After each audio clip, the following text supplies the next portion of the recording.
Lawyer, ఎక్కడ ఏ ఒక్క clue దొరికినా తీగలాగితే డొంకంతా కదులుతుంది. మ్యాచ్ ఫిక్సింగ్లో దొరికారే, అలాగన్నమాట.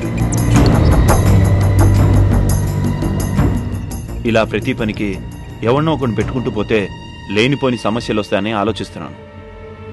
అలా అనుకుంటే పాపకి ఏదైనా అవుతుందని టెన్షన్గా ఉంది.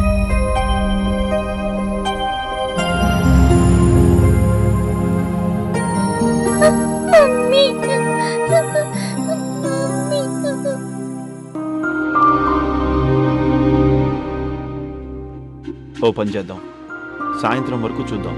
అప్పటికి తగ్గకపోతే ఎవరినో ఒకరిని తీసుకురా. అలాగే. కొత్త వాళ్ళు వద్దు, పాత వాళ్ళలోనే ఎవరినో ఒకరిని సెలెక్ట్ చేయి. కానీ విషయం మాత్రం బయటపెట్టు.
సారీ సార్, కాస్త లేట్ అయింది. It's okay. నేను తీసుకురమ్మన్న డీటెయిల్స్ అని తీసుకొచ్చావా? తీసుకొచ్చాను సార్.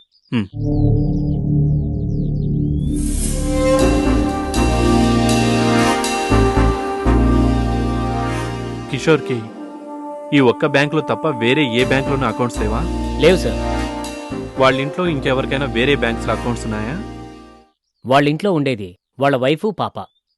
వాళ్ళ వైఫ్కి బ్యాంకులో అకౌంట్ లేదు. ఇంతకు మించి డీటెయిల్స్ ఏమీ లేవా? సార్, నాకు తెలిసినంతవరకు ఆయనకి మనీ ట్రాన్సాక్షన్ చాలా తక్కువ. రెగ్యులర్గా మనం ఖర్చు పెట్టే డబ్బు తప్ప ఆయన ఇంకెలాంటి లావాదేవీలు జరపలేదని నాకు అనిపిస్తుంది. It's okay. నేనే స్వయంగా బ్యాంక్ మేనేజర్ని కలుస్తాను. Thanks for your information. వస్తాను సార్.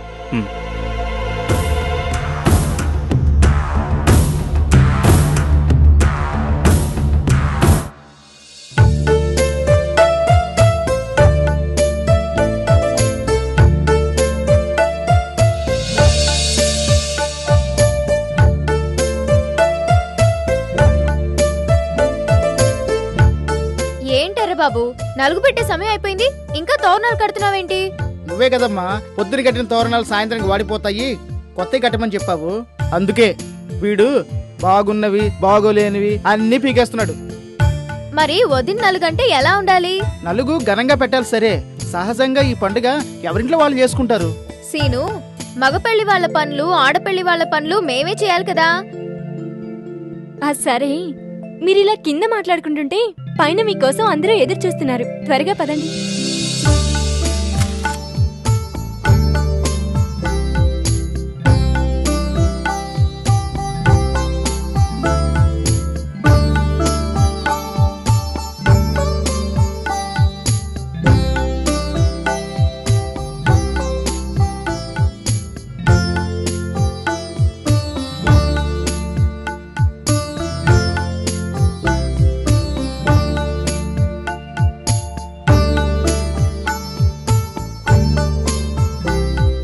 ఫోటో తీయండి. ఆగాగాగు, ఏమండి ఓసారి మీరు ఇలా రండి. నేనెందుకు రాదా? మన ఇద్దరికి వదినతో గుర్తుగా ఫోటో ఉండాలి. పెళ్ళప్పుడు తీసుకొచ్చలే అమ్మా. పెళ్లి పెళ్ళే, నలుగు నలుగే. మీరు రండి.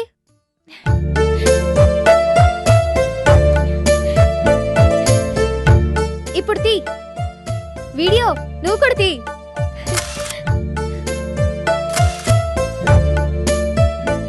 వదినా, అన్నయ్యని అలా దొంగ చూపులు చూడకు, అన్నయ్యకి దిష్టి తగులుతుంది.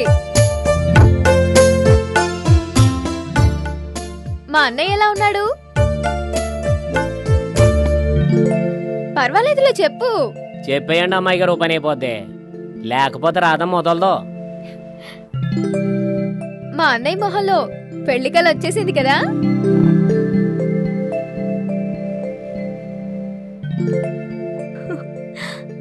చెప్పు మహాలక్ష్మి. అవును, అన్నయ్య ఉదయం చెప్పింది, ఇప్పుడు నువ్వు చెప్పు. చెప్పన్నయ్యా.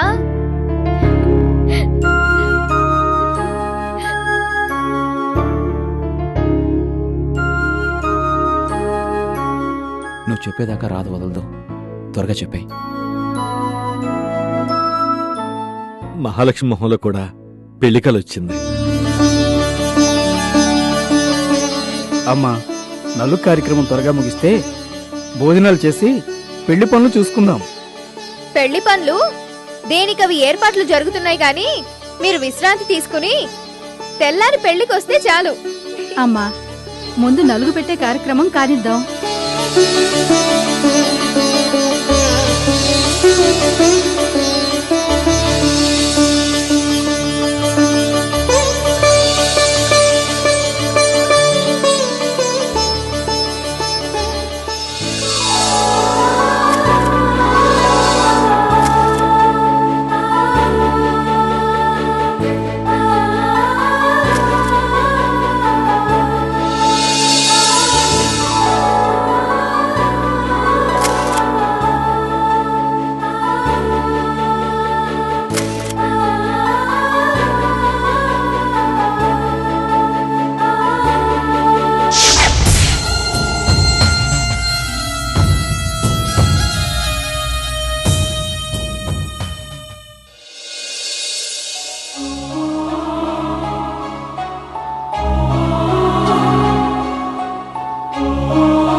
హారిక, నీ నెక్లెస్ వేసుకున్నాను, ఎలా ఉందమ్మా?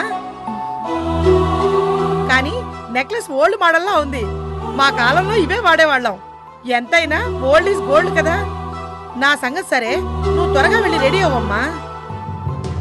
నేను రావట్లేదు పిన్ని. అదేమిటి, పక్కింట్లో అమ్మాయికి నలుగు పెడుతుంటే నువ్వు రాకపోతే ఎలా? పైగా ఆవిడ మధ్యాహ్నం వచ్చి మరీ మరీ చెప్పెళ్ళింది. నువ్వు రాకపోతే వాళ్ళు బాధపడతారమ్మా. నువ్వు వెళ్ళు పిన్ని.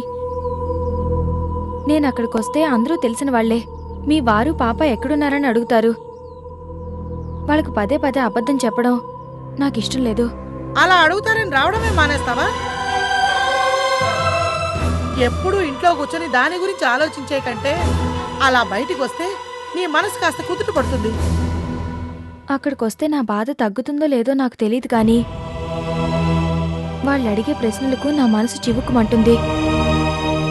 దానికన్నా ఇక్కడ ఉండడమే మేలు. ప్లీజ్ నువ్వు వెళ్ళు పిన్ని. నువ్వు రాని దానికి నేను మాత్రం ఎందుకు? నేను కూడా వెళ్ళను. నువ్వు కూడా వెళ్ళకపోతే మనల్ని పిలవడానికి ఆవిడ మళ్ళీ ఇక్కడికొస్తుంది. ఆమె మొహం మీద నేను రాను అని చెప్పలేను కదా పిన్ని. నా గురించి నిన్ను అడిగితే ఏదో ఒకటి చెప్పి మేనేజ్ చెయ్యి. అందుకనే నిన్ను వెళ్ళమంటున్నాను. ఎవరికి తప్పినా నాకు తప్పదుగా. సర్లే, వెళ్ళొస్తాను.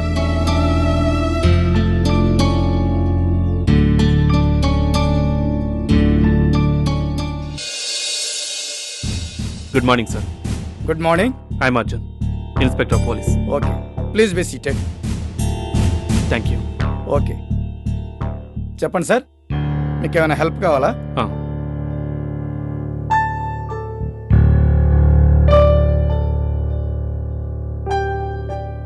ఇఫ్ యూ డోంట్ మైండ్, ఈ అకౌంట్కి సంబంధించిన స్టేట్మెంట్ ఏమైనా ఇవ్వగలరా? సారీ సార్, అకౌంట్ హోల్డర్కి తప్ప మిగతా వారికి డీటెయిల్స్ చెప్పకూడదు. రూల్స్ ఒప్పుకోవు. నాకు తెలుసు సార్, ఈ బ్యాంకులో ఒక వ్యక్తి చేసిన తప్పు గురించి పేపర్స్కి ప్రజలకి తెలీదు. కానీ మా డిపార్ట్మెంటే సీక్రెట్గా ఆ తప్పుని సరిదిద్దిందని మర్చిపోకండి. నాకు స్టేట్మెంట్ అవసరం లేదు, జస్ట్ డీటెయిల్స్ చెప్పండి చాలు. బట్ ఈ విషయం బయటకు చెప్పకండి ప్లీజ్. ఓకే.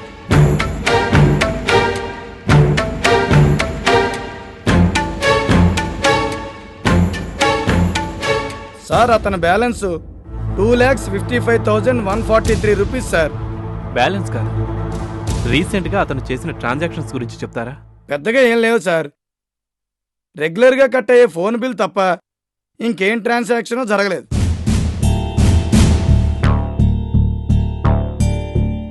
ఇంకేమైనా డీటెయిల్స్ కావాలా సార్? అతనికి క్రెడిట్ కార్డ్స్ ఏమైనా ఉన్నాయా? లేవు సార్. మా బ్యాంకు నుండి ఆఫర్ చేసినా అతను తీసుకోలేదు. కాబట్టి ఆ విషయంలో ఆయనకి ఇంట్రెస్ట్ లేదనుకుంటున్నా. పెళ్లికి కావాల్సినవన్నీ ఏర్పాటు చేశాం. అన్నయ్య పెళ్లికి పూలదండలు మాట్లాడాం, మండపం బుక్ చేశాం, అక్కడే భోజనాలు టిఫిన్లు కూడా చెప్పేశాం. అయితే అతను ఖర్చు పెట్టి నీ డబ్బంతా ఎక్కడి నుంచి వచ్చింది?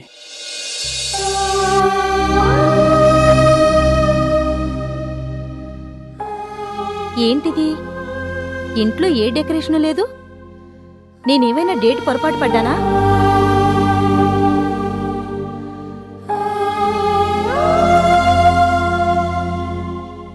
హారిక,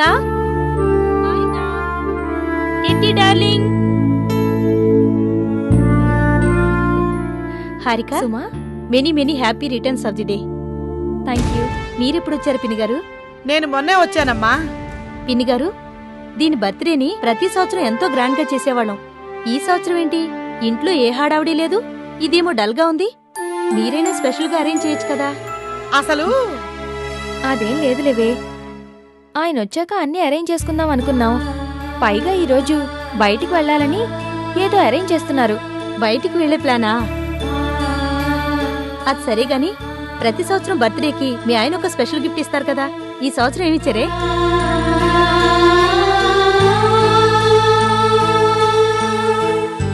ఏంటి, ఎవరితో చెప్పుకోలేని స్పెషల్ గిఫ్టా ఏంటి? ఈ సంవత్సరం ఏదో పెద్ద గిఫ్ట్ ఇవ్వబోతున్నాడమ్మా. దాన్ని హారిక జీవితంలో మర్చిపోలేదట. నువ్వు నిజంగా లక్కీనే. అలాంటి హస్బెండ్ దొరకడం నీ అదృష్టం. నిజమే తల్లి, నేనేమో అనుకున్నాను గాని అది ఎంత అదృష్టవంతురాలో ఈ మధ్య తెలుస్తోంది. నేనొస్తానే. అదేంటే, అట్లీస్ట్ కాఫీ కూడా తీసుకోకుండా వెళ్ళడం ఏంటి? మీరే బయటికి వెళ్లే హడావుడిలో ఉన్నారు. నాకు ఈ ఫార్మాలిటీస్ అన్నీ అవసరం లేదు. బాయ్ బాయ్ పిన్ని గారు. అదేమిటి హారిక, ఈ రోజు నీ పుట్టినరోజని నాతో మాట వరుసకైనా చెప్పలేదే? మన పరిస్థితి తెలియదు కాబట్టి అది గిఫ్ట్ తెచ్చింది గాని నేను బర్త్డే చేసుకునే స్థితిలో లేని పిన్ని. మీ ఆయన ఎక్కడున్నా కనీసం ఫోన్ అయినా చేశాడా? సరేలే, నువ్వే అవసరం లేనప్పుడు నీ బర్త్డే అవసరం ఏముంటుంది? ఏది ఏమైనా అన్నిటికీ సమాధానం రేపు తెలుస్తుందిగా. నీ అభిప్రాయం కరెక్ట్ కాదు జ్యోతి. కిషోర్ వెనక ఏదో మిస్టరీ ఉంది. కానీ ఎంక్వైరీ చేస్తే అతని పాప మిస్ కాలేదు, కిడ్నాప్ అయింది. కిషోర్ని నేను పాప గురించి అడిగినప్పుడు అతను మిస్ అయిందని చెప్పాడు. కానీ ప్రిన్సిపాల్ చెప్పిన దాన్ని బట్టి పాప కిడ్నాప్ అయిందని కిషోర్కి తెలుసు. దానికన్నా ముఖ్యమైన పాయింట్ ఇంకొకటి ఉంది. రాధ విషయంలో కిషోర్ ఖర్చు పెడుతున్న డబ్బు అతని సొంత డబ్బు కాదు. అతని డబ్బు కాకపోతే ఎవరు ఖర్చు పెట్టారు? ఆ విషయం ఇంకా తెలియదు. బట్ నా ఎనాలిసిస్ ప్రకారం కిషోర్ కూతుర్ని కిడ్నాప్ చేసి నువ్వు రాధకి భర్తగా నటించాలి అని ఎవరో కిషోర్ని బెదిరిస్తూ ఉండాలి. అదే నిజమైతే ఆ వ్యక్తే తన డబ్బు ఖర్చు పెట్టి రాధకి కిషోర్ ద్వారా సంతోషం కలిగిస్తూ ఉండాలి. ఇదంతా నాకు అయోమయంగా ఉంది. రాధను సంతోషంగా ఉంచాల్సిన అవసరం ఎవరికుంది? అలా నిజంగా రాధకి సహాయం చేసే వ్యక్తి మంచివాడే అయి ఉండాలి. కానీ అలాంటి వ్యక్తి ఇంకో వ్యక్తి కూతురిని కిడ్నాప్ చేసి రాధకెందుకు సహాయం చేస్తున్నాడు? ఆ విషయమే మనం తెలుసుకోవాలి. ఇది చాలా విచిత్రమైన కేసు. దీంట్లో అన్ని చిక్కుముళ్ళే. మనం ఒక్కో ముడి విప్పాలి. మీరు చెప్పే విషయాలు వింటుంటే నాకు భయంగా ఉంది. అసలు రాధకి ఎవరితోనూ సంబంధం లేదు. అది చీమకు కూడా హాని చేయదు. అలాంటి దాని వెనుక ఇన్ని కుట్రలు జరగటం ఏంటి? మంచితనం కూడా ఒక్కోసారి శాపంగా మారుతుంది. ఆ విషయం వంశీ చావును చూస్తే మనకు అర్థమవుతుంది. ఎవరికో సహాయం చేయాలని వెళ్ళి తనే లేకుండా పోయాడు. అలాగే రాధ తనకు తెలియకుండానే పద్మవ్యూహంలో చిక్కుకుంది. తన చుట్టూ ఉచ్చు ఎప్పటినుంచి బిగుసుకుందో మనం తెలుసుకోవాలి. వంశీ చనిపోయిన తర్వాత ముఖ్యమైన విషయాలు ఏమైనా జరిగాయా?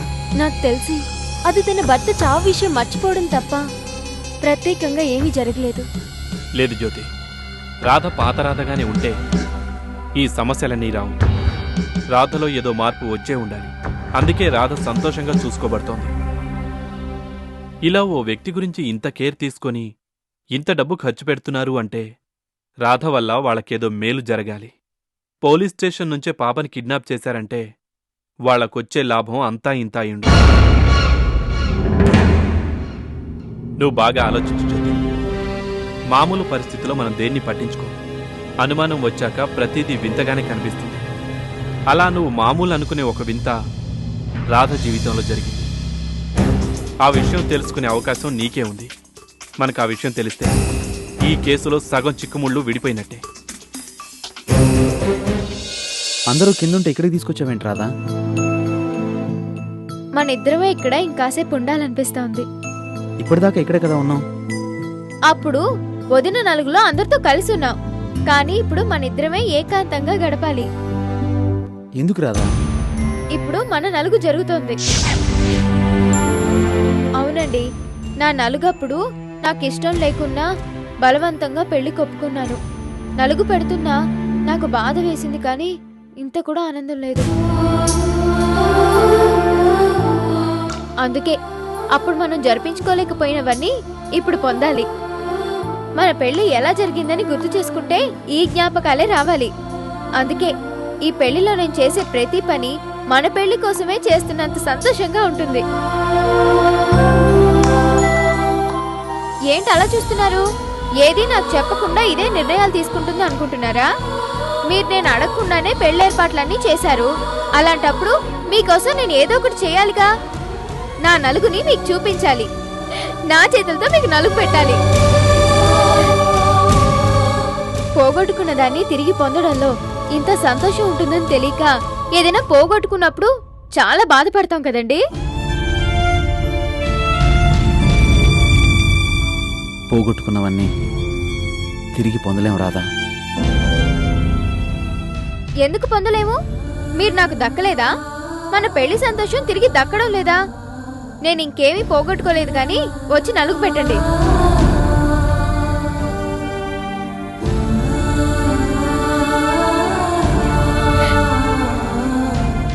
రండి.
భగవంతుడా, ఏమిటి నాకు ఈ శిక్ష?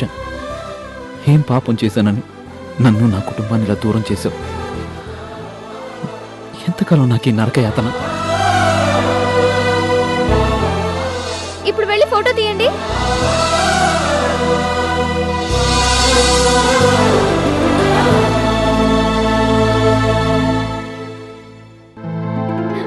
మీరొచ్చి కూర్చోండి.